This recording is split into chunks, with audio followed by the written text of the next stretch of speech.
Point మాట్లాడుతున్నాం. Corona second wave గట్టి దెబ్బే కొట్టి వెళ్ళింది. మనం ఇప్పుడిప్పుడే ఇంకా అందులోంచి తేరుకుంటున్నాం.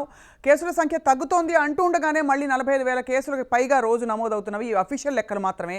అనఫీషియల్గా ఇంకా ఏం జరుగుతుందో తెలియని పరిస్థితి. 50% కేసులు కేరళలో నమోదవడం ఇక్కడ గమనార్హం.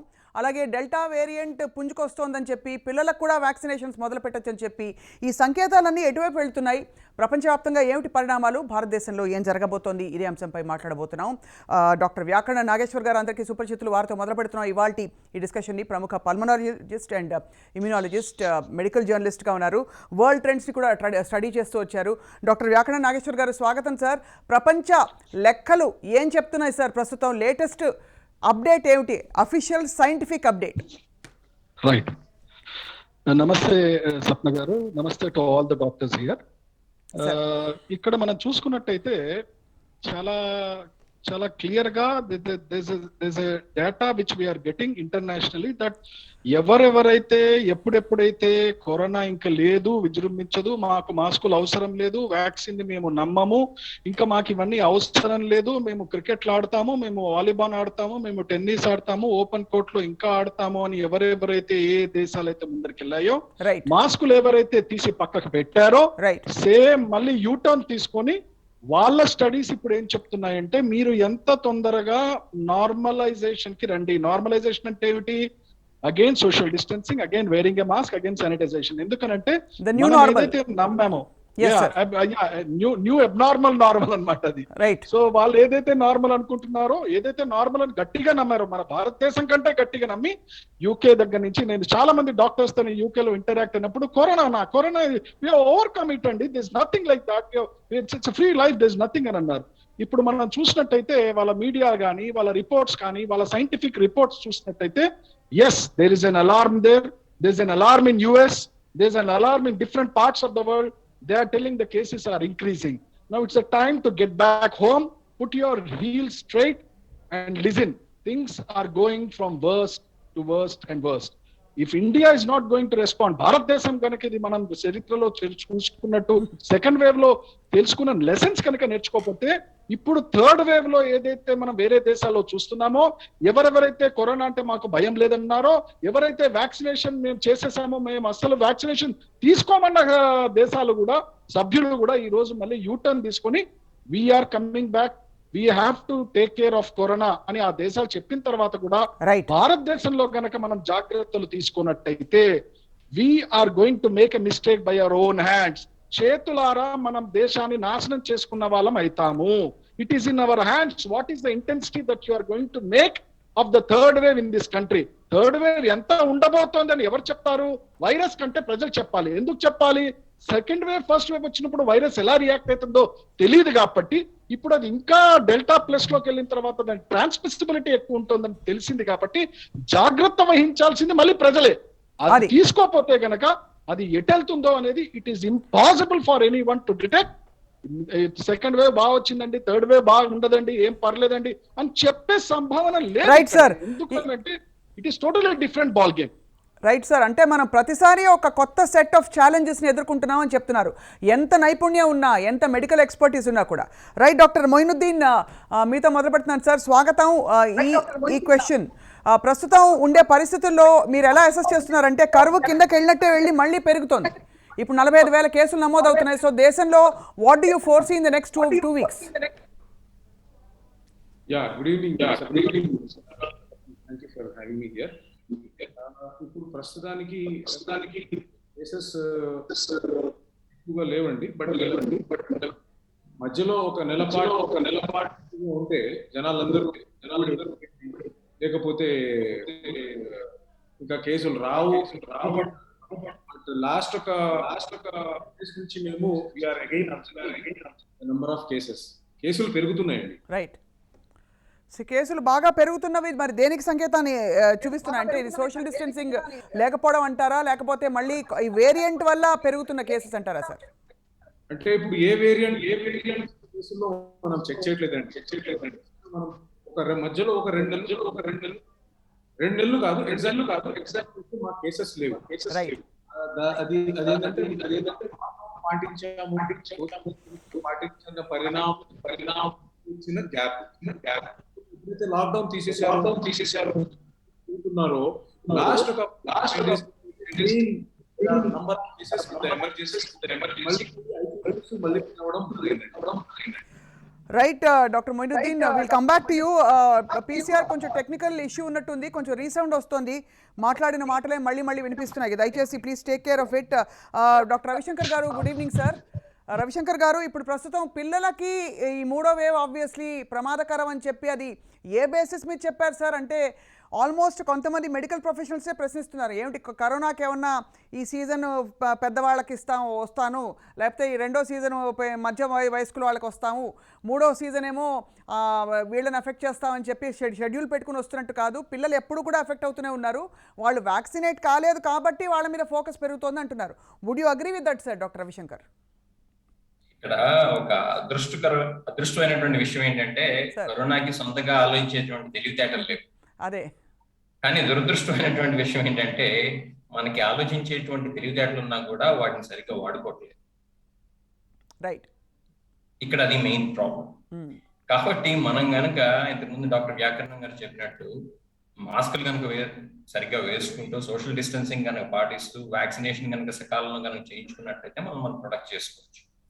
ఈ విషయం పెద్దలకి పిల్లలకి కూడా వర్తిస్తుంది. కాకపోతే పిల్లల విషయంలో ఇక్కడ దురదృష్టమైనటువంటి విషయం ఏంటంటే వాళ్ళకి వ్యాక్సినేషన్ అనేది బిలో 18కి ఇంకా అప్రూవల్స్ రాలేదు. కాబట్టి ఆ రకంగా పిల్లలు ఎక్కువ రిస్క్ గురయ్యేటువంటి అవకాశం ఉంది. కాకపోతే ఇక్కడ ఒక చిన్న ఫార్చునేట్ విషయం ఏంటంటే చిన్నపిల్లల్లో కరోనా వచ్చినా కూడా తీవ్రంగా వచ్చేటువంటి ఆస్కారం తక్కువ అని చెప్పి మనకు ఆల్రెడీ సైంటిఫిక్ స్టడీస్ లో తెలిసింది, డేటా బట్టి కూడా తెలుస్తుంది. కాబట్టి ఆ రకంగా మనం కిడ్స్ విషయంలో కొంచెం ఏంటంటే తక్కువ భయంతో ఉండొచ్చు. కాకపోతే ఏ కిడ్కి ఏమొస్తుందో అనేటువంటి భయం ప్రతి తండ్రిలో ప్రతి తల్లిలో ఉంటుంది. కాబట్టి ఈ విషయంలో మనం అజాగ్రత్తతో ఉండాల్సినటువంటి పరిస్థితి అయితే లేనేలేదు. అలా అని చెప్పి మనం భయాందోళనకు గురయ్యి ఇంట్లో యాంగ్జైటీతో డిప్రెషన్తో ఉండాల్సినటువంటి అవసరం ఉందా అంటే లేదు. కాకపోతే ఇంతకు ముందు ఫస్ట్ వేవ్ తర్వాత మనం ఏ పాఠాలు అయితే నేర్చుకోలేదో ఆ పాఠాలను ఇప్పుడు కనుక నేర్చుకున్నట్లయితే మళ్ళీ మనకి తీవ్రమైనటువంటి థర్డ్ వేవ్ తప్పదు. అలానే వ్యాక్సినేషన్ కనుక వేయించుకున్నట్లయితే కూడా మనం దానికి మూల్యం చెల్లించాల్సినటువంటి పరిస్థితి తొందరలోనే రావచ్చు. కాబట్టి వ్యాక్సినేషన్ అందుబాటులో ఉంది, అందరికీ అందుబాటులో ఉంది. ఇప్పుడు నాకు తెలిసినంత వరకు అయితే కనీసం నేను ఉండేటువంటి ప్రాంతంలో అయితే అందరికీ అందుబాటులో ఉంది. కాబట్టి నేను విన్నవించుకునేది ఏంటంటే అజాగ్రత్తతో ఉండకుండా వ్యాక్సిన్ వేయించుకోండి. మాస్క్ అనేది మన చేతుల్లో ఉంది కదా, మనం మాస్క్ వేసుకున్నానికి ఏంటి సమస్య? అలానే 10 మంది 15 మంది ఒక చిన్న గదిలోనే గుంపుడితే కరోనా కాకపోతే ఇంకేం వస్తుందండి? ఒక వ్యక్తికి ఉంటే చాలు మిగతా అందరికి వచ్చేటానికి. అది రకరకాలైనటువంటి మ్యూటేషన్స్ అనేవి వస్తున్నాయి. ఈ విషయం మనం పరిగణలో తీసుకోకుండా కోవిడ్ ఎలాంటి మ్యూటేషన్స్ కరోనా వైరస్ ఎలాంటి మ్యూటేషన్స్ గురవుతుంది, గామానా డెల్టానా కప్పానా, వీటి గురించి డిస్కషన్లు పెట్టుకుంటాం అనేది టీవీ ఛానల్ అయితేనేమి న్యూస్ పేపర్లు అయితేనేమి దానివల్ల పెద్ద ప్రయోజనం ఉంది. కానీ డాక్టర్ రవిశంకర్ గారు, ఇప్పుడు ఇక్కడ అంటే డెఫినెట్గా మీరు అన్న వాటిలో కొంత వాస్తవికత ఉంది. కానీ ఇప్పుడు ప్రపంచం అంతా కూడా ఇట్స్ అన్ ఎడ్యుకేటెడ్ కమ్యూనిటీ, అందరూ ఇప్పుడు అన్ని విషయాలు తెలుసుకుంటున్నారు. తప్పు విషయాలు తెలుసుకుని తప్పుదోవలో వెళ్ళడం కంటే కూడా కరెక్ట్ విషయాలు తెలుసుకుని ఇది ఒక భయానకమైన వేరియంట్, దీని విర్యులెన్స్ ఎక్కువ, దీని స్ప్రెడ్ అయ్యే కెపాసిటీ చాలా ఎక్కువగా ఉంది అని తెలుసుకోవడం వల్ల బహుశా అప్రమత్తత పెరుగుతుంది. ఎందుకంటే సంవత్సరంన్నర నుంచి నెత్తినోరు బాదుకుని అందరం చెప్తున్నాం మాస్కులు వేసుకోమని చెప్పి, బట్ అయినా కూడా ఇవాళ లక్షల కేసులు నమోదవుతున్నాయంటే ఆబ్వియస్లీ ఎక్కడో that message alone is not sufficient.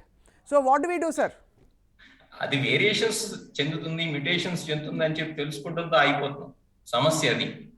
అది వేరియేషన్స్ చెందుతూనే ఉంటుంది, మ్యూటేషన్స్ చెందుతూనే ఉంటుంది. రకరకాలైనటువంటి మ్యూటేషన్స్ రావచ్చు. ఇప్పుడైతే డెల్టా ఉంది, డెల్టా ప్లస్ ఉంది, రేపు ఇంకోటి రావచ్చు, కప్ప ఉండొచ్చు, లేకపోతే ఇంకోటి ఉండొచ్చు. ఓకే, ఇవన్నీ తెలుసుకుని మనం ఏం చేస్తాం? మనం తెలుసుకోవాల్సింది ఏంటి? అసలు వ్యాక్సినేషన్ వేసుకుందాం, మాస్క్ పెట్టుకుందాం, వందల సంఖ్యలో గుమికూడొద్దు, ఇలాంటివి మన నాయకులే ముందు సరిగా పాటించినప్పుడు దురదృష్టవశాత్తు ప్రజలు పాటిస్తారు అని చెప్పి మనం అనుకుంటాం. ఆశావహ దృక్పథం మాత్రమే అవుతుందని చెప్పి నా యొక్క అభిప్రాయం. రవిశంకర్ గారు, with due respect to all the medical professionals, all of you seated here, ఇప్పుడు దేశ సరిహద్దుల్లో యుద్ధం జరుగుతున్నా కూడా గాల్వాన్ లోయలో ఏం జరుగుతోంది, ఎవరు కాలుస్తున్నారు, ఎవరు పేలుస్తున్నారు, ఎంతమంది ఎక్కడ ఎలా పోరాటం చేస్తున్నారని దేశ మధ్యలో ఉండే వాళ్ళందరూ తెలుసుకునే ఇష్టపడతాం. వాళ్ళు ఎక్కడేదో పోటాడుకుంటున్నారులే మనం కూర్చున్నాం అని అనుకునే పరిస్థితుల్లో లేవు. It's a war we're fighting. So people want to definitely know the right information and ఏం జరుగుతుందనే అధికారిక ప్రకటన రావట్లేదు. కాబట్టి ఫ్రస్ట్రేషన్ వస్తుంది జనంలో, డిప్రెషన్ వస్తుంది. ఇంకా ఎంతకాలం ఈ కట్టుబాట్లు, ఎంతకాలం ఊపిరి పీల్చుకోలేకుండా ఇలా మాస్క్లు వేసుకుని బయటకు వెళ్ళాలని ప్రశ్నిస్తున్నారు. కాబట్టే వాళ్ళకి తెలియాల్సిన అవసరం ఉంది. Sir, doctor Ravishankar, I'll come back to you sir. Doctor Nageshwar garu, Vyakarana Nageshwar గారు, ఇప్పుడు ప్రస్తుతం ఉండే పరిస్థితుల్లో సార్ మరి అన్నీ చేసేసాం కదా సార్, అయిపోయింది. చేతులు, శానిటైజర్లు, బాటిల్ వాడి పడేసాం, మాస్క్లు వేసేసుకున్నాం, అన్నీ చేసేసే ప్రయత్నాలు చేస్తున్నారు. సోషల్ డిస్టెన్సింగ్ కొంతవరకు అలవాటు అయిపోయింది. Maybe not to the accuracy that doctors like you recommend, కానీ ఏదో ఒక కోడ్ ఆఫ్ కాండక్ట్ వచ్చింది. ఇంకా ఏం చేయాలి చెప్పండి. See, I would make a very straight statement, and we are very, very non-political, and we are very professional in our comment. We are not bothered how the comment goes, but our intentions are very clear. Yes, sir. ఒక విషయం నేను చాలా clear గా చెప్తున్నానండి. Right. As long as this country doesn't have a seriousness of the public health, as long as the political leadership doesn't have a seriousness of the public health, the public will tend to suffer like this in the country. Bang on, sir. ఎందుకు suffer అవుతారంటే ఇక్కడ పొద్దున్న లేచినప్పటి నుంచి ఏ రంగు చీపెళ్తుంది, ఏ కండు వెక్కుతున్నారు, ఏ సమూహంలో వెళ్ళాలి, ఏ meeting లో కూర్చోవాలి, ఏ మీటింగ్ లో పోతే బిర్యానీ బాటిలు నాకు ఇంకేమైనా డబ్బులు ఇస్తారు అనే అనే ఆలోచన రేకెప్పించేదే మన రాజకీయ నాయకులు కాబట్టి, సో పొలిటికల్ థాట్ ప్రాసెస్ మన ప్రజల్లో బాగా మోతాదు కంటే ఎక్కువ, అంటే షుగర్ లెవెల్ మోతాదు కంటే ఎక్కువ ఉంటే డయాబెటీస్ వచ్చినట్టు, మోతాదు కంటే ఎక్కువ పొలిటికల్ అవేర్నెస్ రావడం వల్ల, పొలిటికల్ ఇంట్రెస్ట్ రావడం వల్ల, పొలిటికల్ ఇంట్రెస్ట్ అంటే ఏదో దేశోద్ధరణ కాదు, పొలిటికల్ సిస్టమ్ మీద బతికే వాళ్ళు చాలా మంది ఎక్కువ ఉన్నారు కాబట్టి, ఆ బతికే వాళ్ళకి ఎవరైతే లీడర్షిప్ ని నమ్ముకున్నారో వాళ్ళకి ఆరోగ్యం మీద ఏమాత్రం కించిత్ మాత్రం కూడా రెస్పాన్సిబిలిటీ అనేది ఉంటే దేవుడు డిడ్. ఇప్పుడు చాలా సింపుల్ అండి. నా ఇంట్లో వాన పడుతోంది, ఫస్ట్ టైం వాన పడ్డప్పుడు నా ఇంటి రూఫ్ నుంచి నీళ్లు కారినాయి. నెక్స్ట్ టైం మళ్ళీ సీజన్ వచ్చినప్పుడు నేను అప్రమత్తం అయితానా కానా? మళ్ళీ I will correct everything and stay back at my house. Second time వాన పడ్డది, మళ్ళీ కూర్చింది నీరు. థర్డ్ టైం మళ్ళీ వాన వస్తున్నప్పుడు నేను అప్రమత్తం అయితానా కానా? That we're not seeing in the Indian leadership. As a doctor మా ఆవేదన అది. మేము ఎంత త్యాగాలు చేస్తున్నా, ఎన్ని మాటలు చెప్తున్నా, మా సైంటిస్ట్ ఎంత చేస్తున్నా, ఏ మాత్రము కూడా సొయ్యి లేకుండా ఈ రోజు ప్రకటనలకు వెళ్ళి పబ్లిక్ గ్యాదరింగ్ పెట్టి, అసలు ఎలక్షన్ కమిషన్ కి ఎన్ని గుండె ధైర్యాలండి? ఎలక్షన్ కమిషన్ ఇండియాలో ఉండట్లేదా? పాకిస్తాన్ లో బతుకుతుందా? ప్రజలు చచ్చిపోతున్నారని తెలియదా?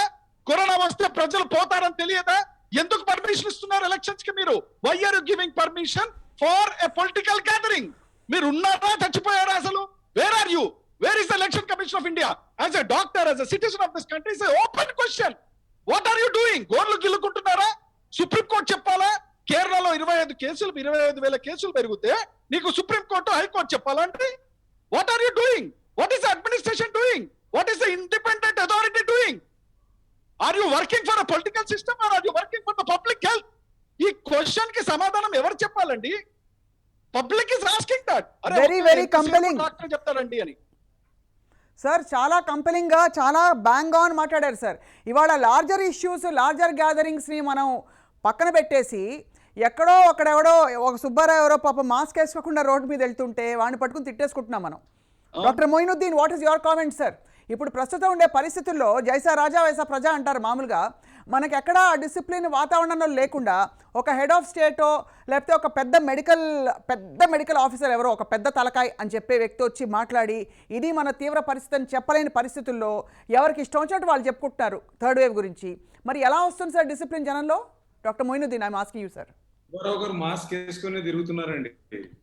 సుబ్బారావు గారు వెనకాల వస్తున్నాడు కూడా మాస్క్ వేసుకుని తిరుగుతున్నారు. నేను కూడా మాస్క్ వేసుకొని తిరుగుతున్నాము. మాస్క్ ఎవరైతే వేసుకొని తిరగట్లేదో వాళ్ళ పేర్లు వెతకాలి. ప్రతిసారి సుబ్బారావు గారిని వెతకాల్సిన అవసరం లేదు. జనాలు మాస్క్ వేసుకుంటున్నారా లేదా అన్నది చూసేది there should be one body. Bike మీద హెల్మెట్ లేకపోతే ఒకేసారి నువ్వు ఫోటో తీసుకొని 1000 రూపాయలు చలాను పెడుతున్నావు. ట్రాఫిక్ కంట్రోల్ చేయట్లేదండి ట్రాఫిక్ పోలీసులు. ట్రాఫిక్ కంట్రోల్ మీద వాళ్ళకి ఎటువంటి ఇంట్రెస్ట్ లేదు. వాళ్ళు ఎంతసేపటికి డబ్బులు సంపాదించాలి. హెల్మెట్ లేదా ఫోటోది. వాళ్ళు ఫోటోగ్రాఫర్లు అయిపోయారు ట్రాఫిక్ పోలీసులు. అలాగే మన ప్రభుత్వం కూడా ఏంటంటే వాళ్ళకి కావాల్సిన పనులు వాళ్ళు చేసుకుంటున్నారు. బయట నుంచి వచ్చిన ఫండ్స్, లోపల నుంచి టాటా, బిర్లా, రిలయన్స్ వాళ్ళు ఇచ్చిన ఫండ్స్ తీసేసుకొని జేబుల్లో వేసుకున్నారు. కానీ ఖర్చు పెట్టింది ఎక్కడ? ఖర్చు పెట్టింది లేదు. వన్. సెకండ్ థింగ్ అండి, I would like to say that the prime minister of the country has failed. He has to resign. The chief minister of our state has failed, he has to resign. వీళ్ళందరూ పనికిరారండి. వీళ్ళందరూ ఏం control చేయగలిగారండి? వీళ్ళు ఏమీ control చేయలేదు. పోనీ why do you say that, sir? పెట్టి ఏమైనా కంట్రోల్ చేస్తామా అంటే even the president of the country is also selected from the ruling party. So మన భవిష్యత్తు ఇంకా మనం ఇలాంటి వాళ్ళని ఎలక్ట్ చేస్తూ పోతుంటే మన భవిష్యత్తు మన చేతుల్లో కూడా ఉండదండి. సో ఇప్పుడు media is the stronger weapon in the country to save everybody. So the media has to spread the news. Police has failed, governance has failed, president is numb, he doesn't give a statement. Joe Biden gives every day a statement. People, the world is waiting for Joe Biden's statement. Where is our president? मन की बात क्या है यार? मन की बात में, मन की बात के आगे भी कुछ होती है ना बात. You control. If you cannot control the public, if you cannot do anything to stop this pandemic, you need not stop the pandemic in the world. Please control your population. If you cannot do that, you are not entitled to sit there. Last time కూడా ఇదే చెప్పానండి. Right. Doctor Moinuddin, ఈ మాట అన్నప్పుడు ఇది చాలా 138 కోట్ల దేశం కాబట్టి చాలా పెద్ద దేశం, మేనేజ్ చేయడం it's not an easy thing. It's a very heterogeneous kind of a population. అన్ని రాష్ట్రాలు, అన్ని సంస్కృతులు, ఒక్కొక్క రాష్ట్రానికి ఒక్కొక్క కోడ్ ఆఫ్ కాండక్ట్ ఉంటుంది. కాబట్టి చాలా కష్టతరమైన క్లిష్ట పరిస్థితులు, even to vaccinate the country అని చెప్పి చాలామంది అఫ్ కోర్స్ వాదిస్తున్నారు. What you say to that before we take a break? Madam, vaccination program has also failed. What is the percentage of people who have got vaccinated by now? There is shortage of vaccine. Vaccination program has again slowed down for the past 10 days. If you have seen. తెలుగులో మాట్లాడాల్సిందిగా కోరుతున్నాను sir. Oh, sorry madam. Vaccination program విఫలమైందండి. Vaccination program last 10 రోజుల నుంచి సెంటర్లు తగ్గించేశారు. Vaccination numbers కూడా తగ్గాయండి. దీనికి కారకులు ఎవరండి? మన దేశంలో మనకు వ్యాక్సిన్ దొరకనప్పుడు వాళ్ళు కూడా సౌత్ ఆఫ్రికా, సౌత్ అమెరికా అక్కడ ఇక్కడ వ్యాక్సిన్ ఎక్స్పోర్ట్ చేయడం ఏంటండి? పద్ధత అండి ఇది? మనమే కరువుకు మనం దస్తున్నాం, నువ్వు ఎవరికో ఆదుకోవడానికి పోతున్నావు. Why is government? ఇప్పుడు తెలంగాణ నుంచి ఆంధ్రప్రదేశ్ పోర్ట్ సారాయి తీసుకెళ్తున్నారని మందు బాటిల్ ఆపేసి చెక్ చేస్తున్నారు. వ్యాక్సిన్ మన కంట్రీ దాటి ఎట్లా వెళ్తుందండి? మన వాళ్ళకి వ్యాక్సిన్ దొరకలేదు, నువ్వు ఆఫ్రికా, అమెరికా ఎక్కడెక్కడో పంపిస్తున్నావు నువ్వు వ్యాక్సిన్. దీనికి మీరు సమాధానం ఏమిస్తారండి? ఎవరిని అడుగుతారు? ఎవరిని అడగొచ్చు? మీరు చెప్పండి స్వప్న గారు. Right. On that note very compelling point. మళ్ళీ వ్యాకరణ నాగేశ్వర్ గారు, ఇప్పుడు ప్రస్తుతం మరి ఏదో వేరే ఇతర దేశాల వ్యాక్సిన్ మనకు వచ్చేస్తున్నాయని మధ్యలో చెప్పుకున్నాం కదా సార్, దాని గురించి మాట్లాడదాం. అలాగే డాక్టర్ రవిశంకర్ గారు, మీ సూచనలు కూడా ఇప్పుడు education institutions, public transport, normal life ఇవన్నీ రెజ్యూమ్ చేయడానికి మనం సిద్ధంగా ఉన్నామా లేదా? మరి థర్డ్ వేవ్ ఉందా? అసలు ఉంటే పోనీ అదొక తలకాయ నొప్పి వేగుతాం. తలనొప్పి ఉందంటే ఏదో బాంబు రాసుకుని సరిపోతుంది. వస్తుందో రాదా, ఎదుగో వస్తుందో అదిగో వస్తుందో అనే సస్పెన్స్తో చచ్చిపోతున్నారు జనాలు. చిన్న విరామం తర్వాత straight to the point. Will be back.